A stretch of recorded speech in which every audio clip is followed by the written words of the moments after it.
Wow, that was a Nintendo Direct. Nothing could ever make this bad. That's not too bad. Surely the game. Hello, everybody. My name's Oscar, but you can call me Ozzy, as suggested by the name of this channel. Today I thought I'd give my thoughts, which are very late thoughts, because it's a day when I'm recording this, after the Switch 2 Direct, on the Switch 2 Direct. Being a massive Nintendo fan since a young age, getting a 3DS on my third birthday, I was very excited for this Direct, and it fulfilled that excitement heavily. If you didn't watch the Direct, I'm going to cover it right now and give my thoughts on the subjects that I'm speaking about. The Direct opened with the first full trailer of the next Mario Kart. It obviously got shown before in the announcement of the Switch 2. Its name being Mario Kart World and allowing 24 races on the same track, which is the most in the series history. It showcased new features and modes like free roam and knockouts. It showed off new characters like the bloody Moo Moo Meadows cow, then revealed a Direct only for the game on April 17th, which I should have a video on it after the Direct comes out. It was also announced that it will drop on the same day as the Switch 2 and will come in a bundle like the Mario Kart 8 Deluxe bundle. I instantly fell in love with this game when I saw it in the Switch 2 announcement, and this trailer made me fall in love with it even more. I thought there was no way that Nintendo could top 8 Deluxe, especially with the Booster Course Pass, but they did that with flying colours. Some of the features they showed is wall riding and being able to grind on rails, which allows for more speed and different racing styles when you go around the tracks. Some new modes that I also said before are knockouts, where if you finish a lap or a certain sector of the race in a certain position, you'll be eliminated. And this mode entirely looks fun. They have this in GTA and I've always had fun with it. I'm a fan of it, so I'm very excited for the chaotic nature of Mario Kart to be added to this mode. I also did mention a free roam, which players will be able to drive around the world alone or with friends if you have a Nintendo Switch online subscription, having fun and being able to actually take pictures. And overall, I'm over the moon with this announcement and honestly cannot wait. However, I have some questions and some worries about the game.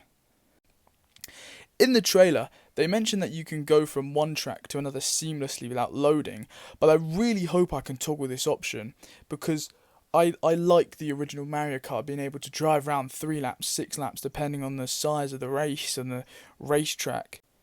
Many of the races showed that it wasn't a loop, and this might lead into the last query I have, but I hope all courses can have loops.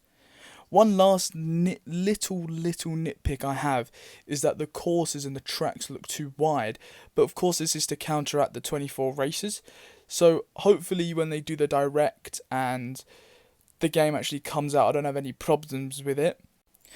Before I leave off on this section, we as a fan base have won.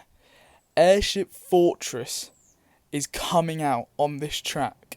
This is something fans have wanted throughout the whole Booster Course pack, and it's one of the best tracks in the whole of Mario Kart in my opinion, so thank God. The Direct then moved on to the new button and the feature that comes along with it. The button is labelled as the C button, and it allows you to talk to friends, and I know many people have said this, but it looks so much like Discord.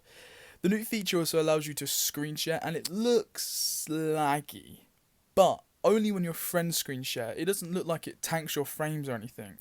Another feature of this new device/app that Nintendo will also sell on launch its own camera, which puts you on your game like it's a green screen or puts you in the game itself, shown in the Direct through Mario Party.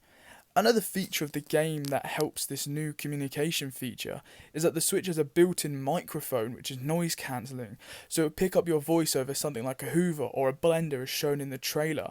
And also, the Switch 2 Pro controller will have a headphone jack, which will finally allow you to use a mic when playing games. The Direct then showed some of the games that will get Switch 2 upgrades, like both of the Legend of Zelda games, both Breath of the Wild and Tears of the Kingdom, and other games like Mario Party and Kirby will get some added additions like a DLC for example. They also announced Metroid Prime 4 and Legend ZA, which were coming out on the Switch 1. They will also get Switch 2 ports, and the Legend ZA difference is drastic. It's massive, the difference between quality. And they also announced that more games from the Switch 1, most likely Odyssey and other games like that, will get Switch 1 upgrades. Then it moved on to a segment where they announced Nintendo partners games that will be coming to the Switch 2, like Elden Ring. Elden Ring is gonna be on Switch 2, which is crazy. And other games like Hitman and Borderlands 4 that haven't come out yet. However, they also announced Deltarune Chapter 3 and 4, which, to give credit to him, my mate was saying all week, and honestly I did not believe him. Those two new chapters release on the same day as the Switch, and they also casually dropped some Hollow Knight Silksong gameplay like it was absolutely nothing, like it was some Star Wars Outlaws. They showed off a new online subscription that only the Switch 2 will get, and it includes Nintendo GameCube games like Legend of Zelda Wind Waker, and soon to come Mario Sunshine and Pokemon Colosseum. They also announced a new game linking in with The Legend of Zelda, and it's a new Hyrule Warriors, which takes place during the Imprisoning War, which is showcased and explored in Legend of Zelda Tears of the Kingdom. Lastly, they showed off two new announcements. One was a trailer for the new Kirby Riders game, which looks fun, but honestly not for me. Then the big one, they started off with a bang, and they will end it with an explosion. They announced Donkey Kong Bonanza, which looks so bloody good. I've been a DK fan since a child. I played Donkey Kong Country Returns on my Wii for hours and hours, and begged for Tropical Freeze when it came out. Now on Switch 2, we will get a 3D open world Donkey Kong game that looks so good. I thought we were going to get a new 3D Mario game, but this is so much better. It has elements of both 3D and 2D, where some missions will take us into a 2D side-scroller like the old Donkey Kong Country.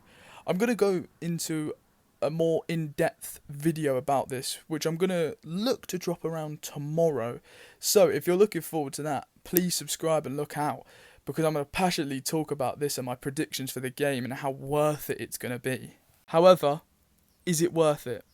In the beginning of this video, I joked about the price, and I've been having conversations with my friends about this, so I'll bring you guys into the frame.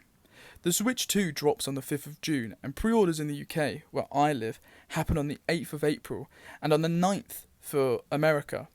The price of the Switch 2 is £395, but if you want that, with Mario Kart World, it puts the price up to £429.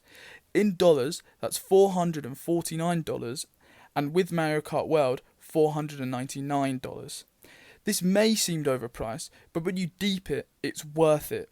The quality of games and everything looks amazing, and if you get the Mario Kart bundle, you get Mario Kart World for like 40 quid off. However, the games are my problem. If you want to play Mario Kart World without the bundle and get it without the bundle, it will set you back £67 digitally and £75 physically.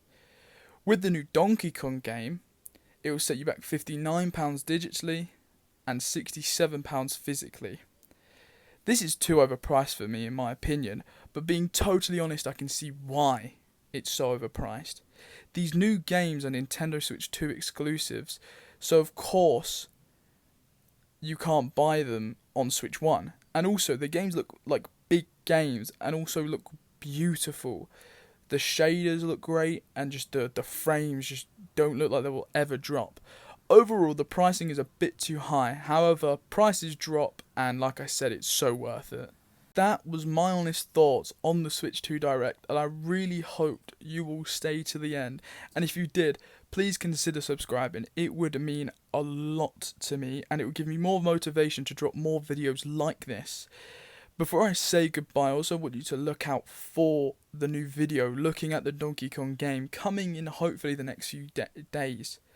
Thank you all for watching, and have an amazing morning, afternoon, night, and goodbye.